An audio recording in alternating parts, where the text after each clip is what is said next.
We received another letter addressed to our chair, Micaela Angela Swansing, Chairperson, Committee on Appropriations, House of Representatives. Dear Honorable Swansing, it has come to my attention that the Office of the Vice President, OBP, enclosed in parentheses, budget for 902.895 million pesos has been deferred due to the committee's insistence that I attend the plenary deliberations. I am prepared to attend. However, I am seeking the following. House of Representatives demand the attendance of President Marcos for the 27.3 billion pesos budget deliberation of the Office of the President. Number 2, alternatively, I will attend if the Committee on Good Government and Public Accountability will produce before the plenary schedule a Department of Justice DOJ document confirming that the Immigration Lookout Bulletin order or ILBO for the following OBP personnel have been lifted. Two conditions, Mr. Speaker. For the following personnel, Attorney Zulaika T. Lopez, Mr. Lemuel G. Ortonio, Attorney Rosalyn L. Sanchez, Attorney Sunshine Chari E. Fajarda, Miss Gina F. Acosta, Miss Juliet Villa del Rey, and Mr. Edward D. Fajarda. Let me know by written communication how you wish to proceed. Thank you for the attention on this matter. Very truly yours. Signed, Sara Zimmerman Duterte, Vice President. In view of these letters, Mr. Speaker, we have given the Office of the Vice President utmost respect in the procedures of this Congress in order to deliberate on the budget of the OBP. Mr. Speaker, there's no one from the Office of the Vice President, and I'm prepared to stand alone here and stand for the budget of the OBP. Majority Leader. Mr. Speaker, I move to recognize Representative Leila de Lima of Mamamayang Liberal Party List to interpolate the sponsor of the proposed budget of the Office of the Vice President. The Honorable Leila de Lima is now recognized. Thank you. Thank you, Mr. Speaker. Distinguished sponsor, I will not be interpolating. I will not be asking questions. I will be raising a parliamentary inquiry, then I will make a manifestation. Parliamentary inquiry. First, a clarification. Did I hear it right? That there is no one present from the Office of the President right now in today's, Office of the Vice President right now in these proceedings. Affirmative, Mr. Speaker. Second question. This is the third time. This is the third setting for the budget deliberations or interpellation for the budget of the Office of the Vice President. Is that correct? That is correct, Mr. Speaker.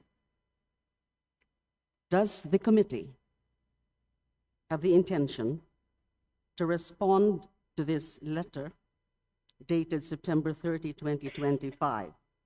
The last letter flashed on the screen about the two conditions, supposed conditions, being demanded by the Vice President about her appearance before this body. Number one condition is requiring the presence of the President himself in the deliberations or interpellations for the budget of the Office of the President. And number two, requiring the lifting of the Immigration Lookout Bulletin for 7 officials of the Office of the Vice President from the list of the Department of Justice. Does the committee have the intention to respond to this letter of the Vice President? Mr. Speaker, the committee will no longer respond to this letter, being the last day today. And I think that should be the right action on the part of the committee. Let me say for the record, Constitution, at least respect the Constitution of the Republic of the Philippines. The whole budget process is something that is being directed and recognized by the Constitution itself. So disrespecting the budgetary process of this body is a clear case of disrespect of our Constitution. Who is she to continuously disrespect or show disrespect to this body as an institution and to the Constitution? If she can afford to be showing herself up to the Senate, including being there and applauding the former Senate President in his privileged speech, which is definitely not part of her mandate as the Vice President, why can't she not spare a few moments of her time attending to her official function as Vice President to defend the budget of her office? Enough is enough. Enough of her brattiness. So, I rise today to manifest my extreme displeasure about the behavior of our Vice President. And in due time, I will move for the decrease in the budget of the Office of the Vice President. I actually intended initially to move for zero budget for the Office of the President, or for the disapproval of the budget for the Office of the President, the Office of the Vice President, in light of those very questionable actuations on the part of the Vice President. But after some mulling, after some reflections, and out of courtesy also and consideration to the personnel and staff of the Office of the Vice President, I'm just now thinking of moving for the decrease, let's say, for the retention of the MOOE and personal services budget, and get rid of the operational budget for the Office of the Vice President. Again, I will move at the proper time during the period of amendment for that. And I hope that my colleagues will join me in that motion or in that amendment. Thank you. Majority Leader. Mr. Speaker, next to interpolate the sponsor, I move to recognize Representative Antonio L. Tino of ACT Teachers Party List. So moved, Mr. Speaker. The representative from ACT Teachers Party List is now recognized. Maraming salamat, Ginoong Speaker, Ginoong Sponsor. Hindi rin po ako tumindig ngayon upang mag-interpellate dahil wala pong silbi ang pag-interpellate sa sponsor. Sumasaludo po tayo sa kagalang-galang na sponsor, si Congressman Alvarez, sa kahandaan niyang ipagtanggol ang proposed budget ng Office of the Vice President kahit yun mismong Vice Presidente ay malinaw na walang interes na ipagtanggol ang hinihingi nito sa taong bayan. No? At ito po ang mahalagang punto. Lubos po tayong nadidismaya, katulad ng kasama nating si Congresswoman Laila De Lima, sa hindi pagharap sa Kongreso ng Vice Presidente. At hindi lang po lubos na nadidismaya, kinukundina po natin ito. No, dahil ang importanteng punto, ang proseso ito ay ang proseso kung saan ang mga opisyal ng gobyerno ay humaharap sa Kongreso upang humingi ng pahintulot na gastusin nila ang pera ng taong bayan. No, ito po ang kahulugan ng deliberasyon na nagaganap nitong mga nakaraang linggo. Humihingi po sa taong bayan, no, dahil gagamitin ang pondo nila ng kanilang opisina. Kaya ultimately, ang binabastos po ng Vice Presidente sa paglalagay pa ng mga kondisyon. No, bago daw siya magpakita rito, may mga kondisyon muna, ibigay ang gusto niya. No? Ang binabastos po niya dyan, hindi lang po itong institusyon ng Kongreso, hindi ang konstitusyon, kung hindi ang taong bayan. No? Dahil pera nila ang gagamitin ng Vice Presidente. Naisa na nating tanungin kung paano niya ginagastos ito. Ditong mga nakaraang taon, galing mismo sa sarili niyang bibig, ay 18 times po nagbiyahe abroad. Galing mo mismo sa sarili niyang bibig, karamihan doon personal na mga lakad. No? Iba't ibang bansa ito, kasama ang Japan, kasama ang ilang mga bansa sa Europe at sa Middle East. No? Gusto po sana nating tanungin dahil nanggaling din sa opisina niya mismo na gumastos ng total of utilization for international travel ay 7.473 million pesos at total for domestic travel 13.207 million pesos for a total of 20.8 million pesos sa mga travel ng Vice Presidente. Dinidiin po niya ron na kahit na personal ang lakad niya at kapag personal ang lakad niya, yung pamasahe daw niya at personal na gastos, hindi daw galing sa pera ng taong bayan. Pero inamin din niya na dahil siya ay Vice Presidente, ay kailangan pong bayaran ng taong bayan ang pasahe at iba pang gastusin ng kanyang staff. No, whether yung kanyang security or yung staff ng Office of the Vice President. At higit sa lahat, Mr. Speaker at ginoong sponsor, siya lang po ang makakasagot nito. Hindi po kayo, kaya hindi na nga po tayo nag-interpellate. Ang nais po nating hingiin ay ang paliwanag mismo ng Vice Presidente na kahit pa personal ang kanyang lakad, tuloy-tuloy po siyang sumusweldo, no, mula sa pondo ng taong bayan.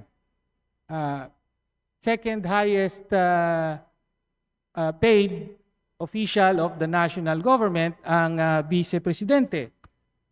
Salary grade 32, umaabot po yan sa almost 400,000 a month, 398,686 a month. Yan po ang sweldo ng Vice Presidente, buwan-buwan. Ngunit sa kanya mismo nanggaling, madalas ay lumalabas siya on personal trips. Ang ordinaryong kawani po ng gobyerno ay, of course, hindi pwede gawin yon. Pag ginawa yon, sa minimum, bawas sa sweldo, sa maximum, pwede pang matanggal. Of course, Vice Presidente siya, hindi mangyayari yan. All the more, ang kanyang obligasyon at responsibilidad na kumilos nang isinasaalang-alang ang interes ng taong bayan. No? Gusto rin po sana nating tanungin ang Vice Presidente kaugnay sa kapansin-pansin na mababang utilization rate ng kanyang budget. No? For 2025, sa 744.14 million pesos na budget ng OVP, ni-report po na sa kalagitnaan ng taon, 34.3% pa lamang po ang nagagamit. At nang tanungin po natin, nung panahon ng budget briefing, ganito po ang sagot niya. Sabi po niya, ano po ang paliwanag dito? Yan ang tanong sa kanya. Yes, marami kaming procurement na tumagal. Hindi siya nasimulan by January, Madam Chair, yung procurement. So maraming mga procurement na June, July, August na nasimulan. Yun lang po ang kanyang paliwanag. Mabagal na procurement. No? Gitna na ng taon ay wala pa raw procurement. Ang expectation po sa lahat ng mga opisina ng gobyerno na ang isubmit na budget kailangang handa ng ma-implement by January. No? Kaya mataas po ang hinihingi natin sa ibang mga ahensya. Hindi po obra yung kalagitnaan ng taon pa lang magsisimula ang procurement. Nais po sana nating i-relate sa naging performance din ng Vice President nung siya ay kalihim ng DepEd. Ganito rin po ang problema. Napakabagal na procurement. Kaya po, noong 2023, yung tanging taon na buo ang panunungkulan niya bilang DepEd Secretary, meron po siyang budget, ang DepEd, para magtayo ng 6,379 classrooms. Ang napatayo lang po ng DepEd ay 192. No? So kaya hindi po bago kung hindi tila isang padron yung napakababang utilization rate. No? And finally, gusto rin po sana nating maliwanagan sa ilang mga partikularidad ng budget na hinihingi for 2026. Particular, bakit po may kapansing-pansing paglaki ng hinihingi para sa supplies and materials? 43% increase po rito. At para sa professional services, 405% increase. Professional services para sa mga consultant. No, hindi po natin alam kung para saan yan. Gusto sana nating malaman sa kanya. Rent and lease expenses. Again, that's a 75% increase na hinihingi. At iba pa ang mga maintenance and operating expenses. Again, ang punto po natin, hindi po pamumulitika ang habol dito kung hindi lihiting mong mga tanong na tinatanong din natin sa ibang mga ahensya. At dahil ganito po, again, kinukondin ako ang pambabastos ng Vice Presidente sa taong bayan. No, dahil umaasa siya na magkakaroon ng budget para sa 2026. Mas malaking budget pa nga ang hinihingi. Ngunit hindi man lamang humarap sa institusyong ito upang panindigan at ipaliwanag ang hinihinging budget. No? Kaya at the proper time, Mr. Speaker, ako po, I will move to reduce the budget of the Office of the Vice President for 2026. Ang inihingi po is a total of 902.895 million for 2026. I will move that it be cut only to the PS component. Ibig sabihin, yung pangsweldo lang po sa personnel. Bakit po? Dahil obligado po. No, habang nananatili silang mga empleyado ng gobyerno at isaalang-alang din po natin na ang mga kawani ng Office of the Vice President ay damay lang po. No? Naniniwala tayo na sila ay mga tapat na lingkod bayan, ngunit sa kasamaang palad ay iba ang asal ng kanilang head of office. So I will move that the budget be reduced nearly to the PS of 198.8 million pesos at the proper time, since the head of office herself has not deemed it necessary to defend the budget proposal of her office. So yun lang po, Mr. Speaker at ginoong sponsor, maraming salamat.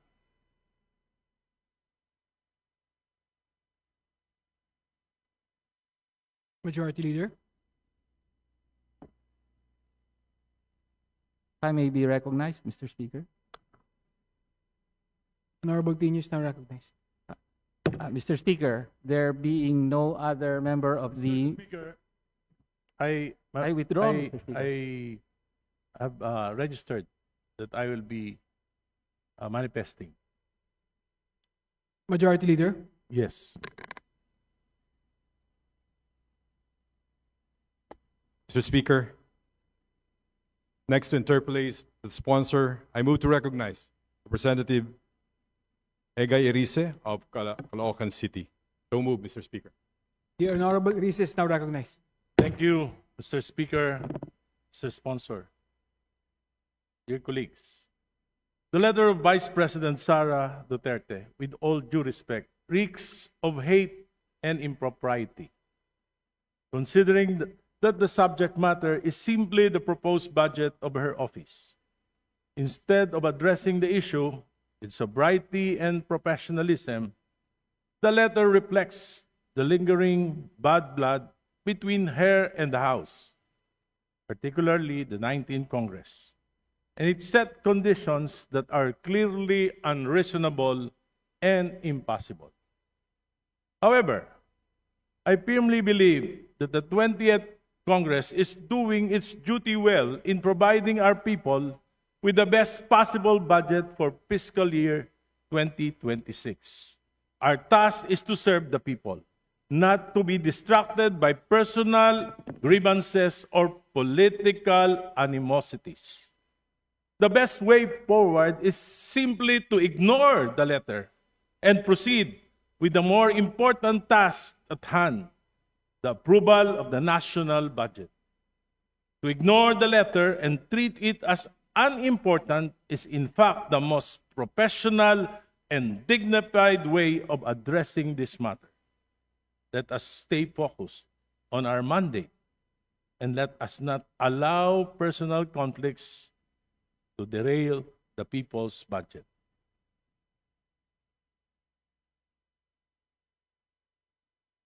Mr. Speaker, mas mabuti pong wag na nating patulan ang sulat. Let us ignore it and take the higher ground of humility. Ang totoong laban ay hindi sa pride ng iilan, kundi sa budget ng bayan. That is where our focus must remain. Kapag may galit, sagot natin ay kababaang loob. Kapag may personal na away, sagot natin ay serbisyo. The higher ground of humility is to proceed with the people's budget, tahimik, diretso, at malinaw. Mr. Speaker, silence can be the strongest statement. By ignoring the letter and moving forward, we show the country that Congress chooses humility over hostility and service over pride. Salamat po. Well noted, Mr. Speaker. Maraming salamat, distinguished colleague. That is exactly what we are trying to do, to make do and proceed with budget procedures despite her absence, para po makita ng taong bayan na itong kongresong ito ay wala pong animosity, wala pong pag-aaway-away, wala pong pinopolitika dito. That's why we will proceed to craft this whole budget, including the budget of the Office of the Vice President. Mr. Speaker, thank you very much, distinguished colleague. Majority Leader. Mr. Speaker, next to interpolate the sponsor, I move to recognize Representative Isidro T. Ungab from the 3rd District, the City of Davao. So move, Mr. Speaker. The Honorable Ungab is now recognized. Thank you, Mr. Speaker. Mine is not an interpellation. This is only a manifestation. I respect the views and opinions of my colleagues, and I salute my good friend, Congressman Erice, for taking the road of statesmanship a bit further. Mr. Speaker, the budget of the Office of the Vice President had suffered so much reductions in 2024 and in 2025. Drastic reductions. I was a member of the previous Congress, the 19th Congress, and even there were two occasions that we were even debating at the committee level to the point of heated debates, perhaps altercation, to the point of disrepresentation, and the former congressman, now Senator Dante Marcoleta, we were debating at the Appropriations Committee level because during the time they were not willing to grant the traditional parliamentary courtesy deserving a higher or co-equal office of government. Mahaba yung discussion. Hindi ko lang maintindihan kung bakit diretso magtatanong yung mga kasama natin to a higher office, which is the office of the Vice President. We argued there. At respect for the due process, no for the budget process. How can we respect the budget process? Let me say this. My only hope is that all things will be corrected in this Congress. The budget process will be corrected in this budget and in this Congress. Why I said that? There are two parts of the annual budget that is presented to us by the executive. First part is the new general appropriations, and the second part is the automatic appropriations. Yung automatic appropriations, hindi na natin yan pinag-uusapan dito because they are already covered by previous special laws debated by our predecessors. Pero in the 2025 budget, the automatic appropriations were mangled. Lumampas. May dagdag bawas. 14 special laws were amended. Kasama na yung PhilHealth law at saka syntax law amended. Ang daming ginalaw. 14 special laws sa automatic appropriations na hindi dapat ginagalaw yan. Pagdating sa new general appropriations, kaya nga tayo tinatawag na General Appropriations Act, New General Appropriations, yun yung ating didiscuss. What comprises the new general appropriations? The program funds and the unprogrammed funds. Program funds, 26 out of 27 departments were mangled beyond recognition. Isa lang ang hindi ginalaw, DBM. Bakit ang lakas ng DBM? 26 were mangled. Dagdag bawas.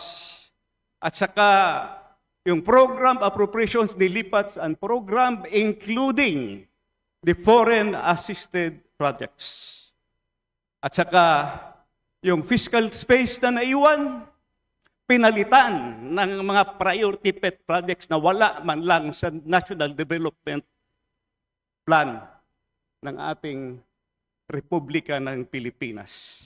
Pet projects inserted. That's why in this rostrum, I said last August 4, the 2025 budget is the most corrupt budget ever passed by this Congress and perhaps by the entire Philippine history. Ginalaw, program appropriations, and program appropriations may ongoing releases pa. Alam niyo kung anong worry ko? For us, legislators, even the executive, must consider that the number one priority of the Constitution says that education will be given the priority and the highest budget year per year. Sa 2025 budget, nahabol ng DPWH ang total infrastructure budget. Kahit ano pang sasabihin nila at binago yung composition, still malaki pa rin ang infrastructure budget kaysa education sector. And they are still releasing from unprogrammed funds. Mas lalong lumaki yung gap between infrastructure and education. Ladies and gentlemen of this House, it is our duty, it is our obligation to keep track, babantayan yung budget because education is the number one priority of the Republic of the Philippines. Iniwan na ng budget ng infrastructure. Highly questionable pa kasi yung mga releases ang malalaki. Flood control projects. Where can we get respect from that? Ladies and gentlemen of this House, my personal, yes, OBP, what I am saying is the budget process. How will we get respect? That's why the chairman, madam, the appropriations committee, this Congress have a very big role to perform, to correct the image, to correct the impression. We must be able to come up with an honest-to-goodness budget for 2025. Yun lang po. Maraming salamat, Mr. Speaker. And we heard the manifestation from the minority and also the manifestation of our distinguished colleague, Congressman Ongab. On my behalf, I will see to it. I'm also a member of the Appropriations Committee.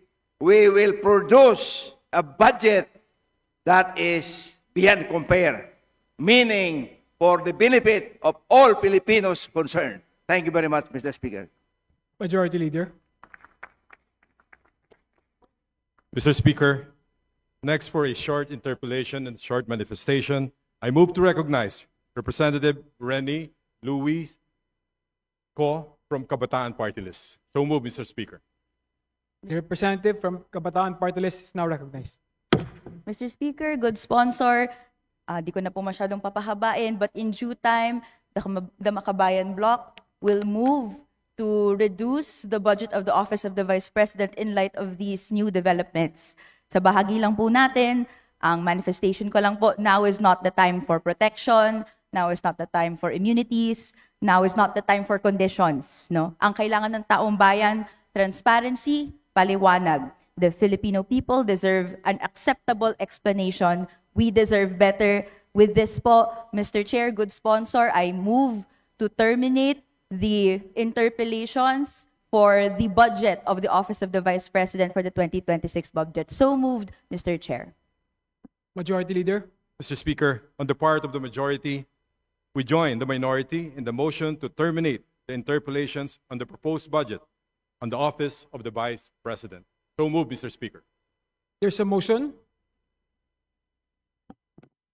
There's a motion to terminate the budget deliberation of the Office of the Vice President. Is there any objection? Hearing none, motion approved. Majority Leader. Thank you. Motion you, to Mr. suspend. Session suspended.